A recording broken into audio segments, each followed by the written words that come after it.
नमः भगवते वासुदेवाय नमः। आज हम कार्तिक मास महात्म्यों का 33वां अध्याय पढ़ेंगे। दया दृष्टि कर हृदय में भव भक्ति उपजाओ, 33वां अध्याय लिखूं कृपा दृष्टि बरसाओ। सूत जी ने कहा, इस प्रकार अपनी अत्यंत प्रिय सत्यभामा को यह कथा सुनाकर भगवान श्री कृष्ण संध्यापसना करने के लिए माता के घर में आ गए। यह कार्तिक मास का व्रत भगवान विष्णु को अति प्रिय है तथा भक्ति प्रदान करने वाला है। 1. रात्रि जागरण। 2. प्रातः काल का स्नान। 3. तुलसी बट सिंचन। 4. उद्यापन। 5. दीपदान। ये 5 कर्म भगवान विष्णु को प्रसन्न करने वाले हैं, इसलिए इनका पालन अवश्य करना चाहिए। ऋषि बोले, भगवान विष्णु को प्रिय, अधिक फल की प्राप्ति कराने वाले, शरीर के प्रत्येक अंग को प्रसन्न करने वाले कार्तिक महात्म्यों आपने हमें बताया। ये मोक्ष की कामना करने वाले अथवा भोग की इच्छा रखने वाले मनुष्य को यह व्रत अवश्य ही करना चाहिए।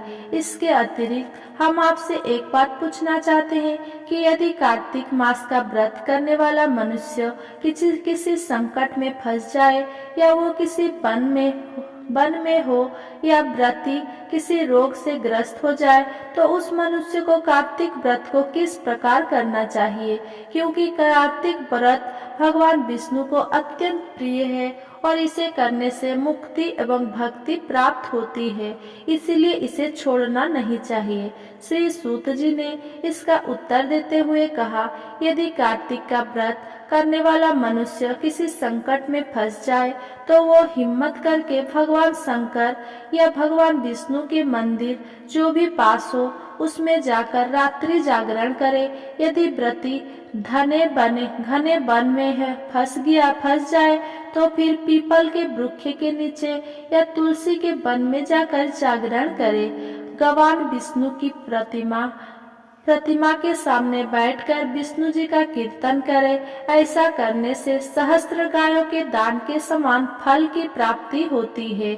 जो मनुष्य विष्णु जी के कीर्तन में बाजा बजाता है, उसे वाजपेयी यज्ञ के समान फल की प्राप्ति होती है। और हरि कीर्तन में नृत्य करने वाले मनुष्य को सभी तीर्थों में स्नान करने का फल प्राप्त होता है। किसी संकट के समय या रोगी हो जाने पर और जल ना मिल पाने की स्थिति में केवल भगवान विष्णु के नाम मात्र से मार्जन ही कर ले। यदि उद्यापन ना कर सके, तो व्रत की पूर्ति के लिए केवल ब्राह्मणों को प्रसन्न होने के कारण विष्णु जी प्रसन्न रहते हैं। यदि मनुष्य दीपदान करने में असमर्थ हो, तो दूसरों की दीप की वायु आदि से भली भांति रक्षा करे। यदि तुलसी का पौधा समीप ना हो, तो वैष्णव ब्राह्मण की ही पूजा कर ले, क्योंकि भगवान विष्णु सदैव अपने भक्तों के समीप रहते हैं। इन सब के ना होने पर कार्तिक का व्रत करने वाला मनुष्य ब्राह्मण, गौ, पीपल और बट वृक्ष की श्रद्धा पूर्वक सेवा करे। सैन्य आदि ऋषि बोले, आपने गौ तथा ब्राह्मणों के समान पीपल और बट वृक्षों को बताया है, और सभी वृक्षों में पीपल तथा बट वृक्षों को ही श्रेष्ठ कहा है। इसका कारण बताइए। सूत जी बोले, पीपल भगवान विष्णु का और बट भगवान शंकर का स्वरूप है। पलाश ब्रह्मा जी के अंश से उत्पन्न हुआ है। जो कार्तिक मास में उसके पत्तल में भोजन करता है, वह भगवान विष्णु के लोक में जाता है। जो इन वृक्षों की पूजा, सेवा एवं दर्शन करते हैं, उनके सभी पाप नष्ट हो जाते हैं। ऋषियों ने पूछा, हे प्रभु, हम लोगों के मन में एक शंका है कि ब्रह्मा, विष्णु और शंकर वृक्ष स्वरूप क्यों हुए? कृपया आप हमारी इस शंका का भी निवारण कीजिए। सूत जी बोले, प्राचीन काल में भगवान शिव तथा माता पार्वती विहार कर रहे थे।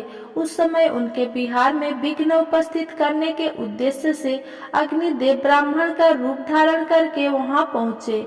विहार के आनंद के वशीभूत हो जाने के कारण कुपित होकर माता पार्वती ने सभी देवताओं को शाप दे दिया।